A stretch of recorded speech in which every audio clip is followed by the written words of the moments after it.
were so close to seeing an export. I mean, that was really good lead export. Yeah, exciting if you would ask me.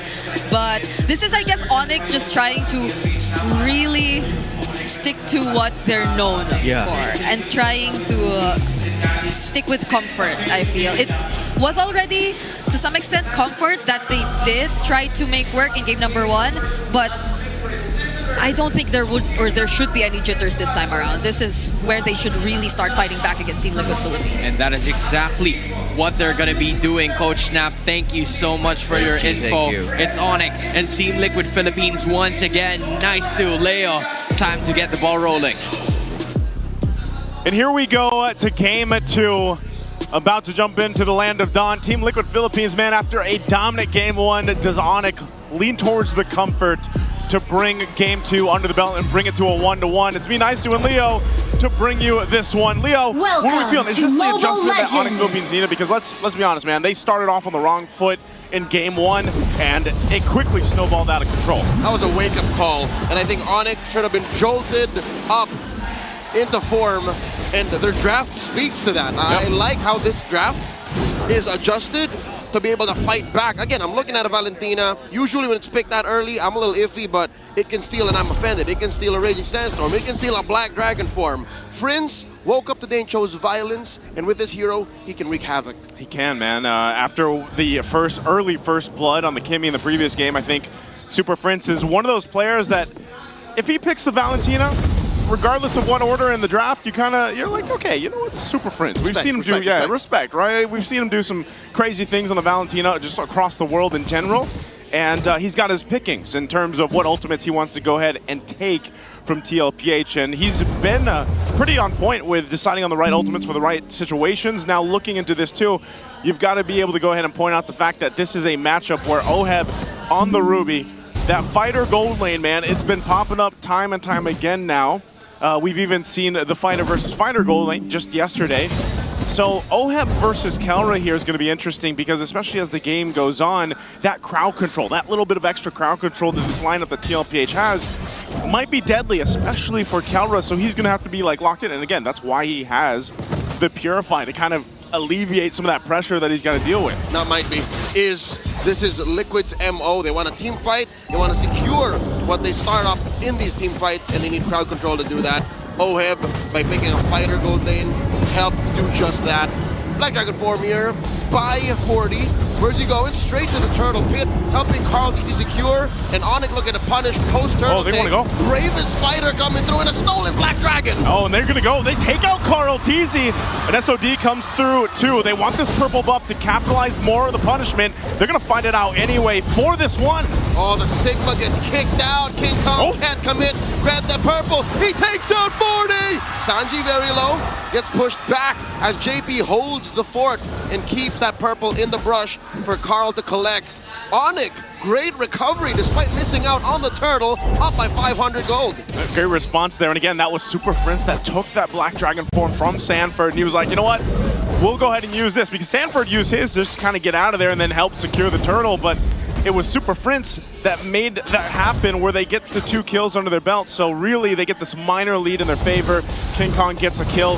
Brusco himself, and I gotta say too, with the YSS in the hands of King Kong, getting an early kill is much better already than what we saw in the Joy, the previous game. Like, just because, again, Joy, when she falls behind, you're in this position where it's like you're just scrapping what you can, and he was, I mean, at one point he was 5,000 gold behind Carl TZ. Well, now he should be able to go ahead and control the pace on this YSS, hopefully leading into the next objective. King Kong on a Yizhen Shin, King Kong on a Haya, King Kong on a Lance. I would put my top 3 junglers of the season. But King Kong on the Joy, despite that being his hero, especially if you watched game 1, questionable. Better shape for the Super Fam right now, going into the second turtle, 30 seconds in, same spot. Same spot right now too, and you know, this has been a hero of discussion as well. Sanji with the Lunox, man. I know even our panel, a couple times throughout our series last night, we're like, what? Why? Like, they didn't know how they felt about the Lunox. Ruby, especially in the regular season. There was a time where that was all the hotness, but now it makes sense. Sanji's undefeated with his Lunox. Yeah, and he's one of the few players that has that kind of stat point on that hero. And you can make it work. Again, it's great for going ahead and taking out some of the resources, whether it's battle spells or ultimates from the opposing team. but then you can't deny the amount of burst potential that Lunix can provide as well. So the second turtle is up. You still got both gold laners on that side of the map. So Onic will hold this one here. King Kong holding on. He's just going to continue to farm up. I'm not sure if it's Tlph that's going to go ahead and be the ones to try to get Onic to respond to this. Both teams have equal chance to get it. Full contest. Sanford going around, looking for targets in the back line. Tlph with a retribution. JP very low, gets the hell out of dodge. A stolen Black Dragon form by Super Prince, zoning them out. The flicker from Kirk. No one falls. Close calls, though, on both sides as Liquid takes their second turtle. Okay, a whole lot of nothing in that fight. It looked like it would break out into a fight, and then I guess just Onic didn't have the positioning that they were looking for. Oh, went with a steal. Yeah, a little bit of steal there. But, you know, still, you got to look at this gold lane and how this is going to transfer over here. It is Kelra that has that bit of a lead because of the fact that Oheb has been traveling up. Oh, hold on, Kelra. Anji got eyes on Kelra. Nowhere for the gold standard to go, but down. Hey, goodbye gold, goodbye gold lead that I was mentioning. I was going to say Oheb has had to go ahead and rotate towards those objectives. Well, then you just call in Sanji. You burst down Kelra. All he has is that Purify. He can't escape those two heroes. So now some pressure there too. Is actually going to get the tier 1 down the bot. Super Prince taking some damage from Tlph with that Thorn Rose. That turret, tier 1, does fall now. So Tlph taking the first turret of the game. What happened to Onic? It feels like in game 1 they were too proactive. And now with a hero like Valentina and the way that they're rotating, they can't help but be too reactive, and that keeps them both on their left toes. It's like a world championship dancer not knowing how to cipher. 2 left toes? Left feet. I was gonna say, it's kind of like wearing 2 left shoes, at this point, because... That's how it goes, that's the idiom. I like it, I like the idiom, but Onic, I think what I would like to see them do is come up with a quick adjustment to this, man, because Tlph, they've done this time and time again, Leo. They get this bit of a lead, 2,000 up, and then next thing you know, you're down 8,000 gold against the Stampede.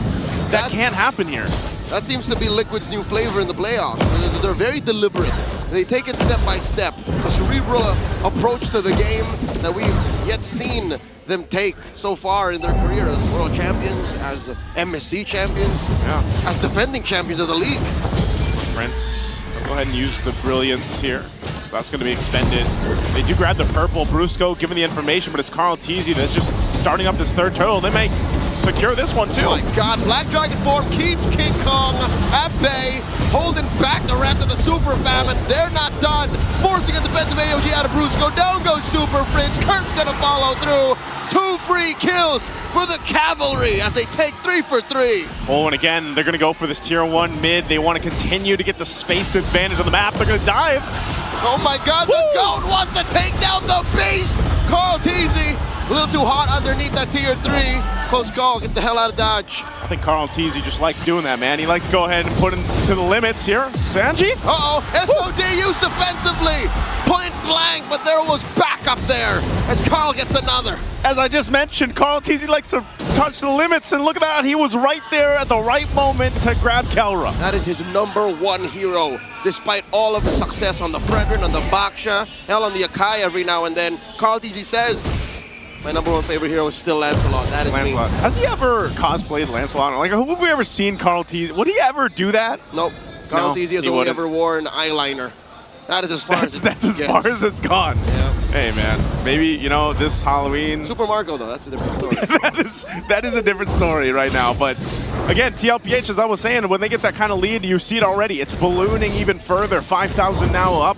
More turrets down. Pressure on this side of the map. Onic, they're kind of struggling to really be able to find a moment here. Tlph picks up a brute force breastplate. He's going into that defensive hybrid build, working really great for the Lancelots in the current meta. It's a bruiser Lancelot. It's a bruiser Lancelot. You can get away with so much, deal, a lot of damage. A respectable amount of damage, and leave the opponent thinking like, how do we kill it? I'd still call it big damn, man. Like, I mean, it's like you saw the amount of damage one Thorn Rose did to Super Prince or any of these, squishier members of Onic. That's the 5K gold deficit. They do find Natty JP forcing a defensive Raging Sandstorm. In comes Sanford. Oh, so ready to defend his dad.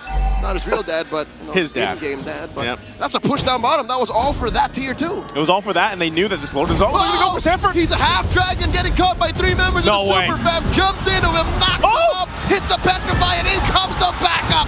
Down goes King Kong, down goes Brusco, and it's all according to plan as Liquid decimate the Super Fam. Prince caught up behind enemy lines. Sanji gets him. 3 for none, going for the Lord. The Super Fam gets run over by the Stampede. And with a dragon or not, Sanford made that happen. Again, confident enough to just say, hey guys, we got this. Oheb got there in time. With this Ruby, the crowd control's insane, and then they just capitalize off of it. Joseph, that's the 6K gold lead you're looking at. The 3 members that Sanford was tangoing with did not have enough damage output to stop him on those warrior boots with the Oracle. I don't know if that blade armor was built already when he engaged, but it was just too much. Like, he survived. He survived. It was enough with the shot.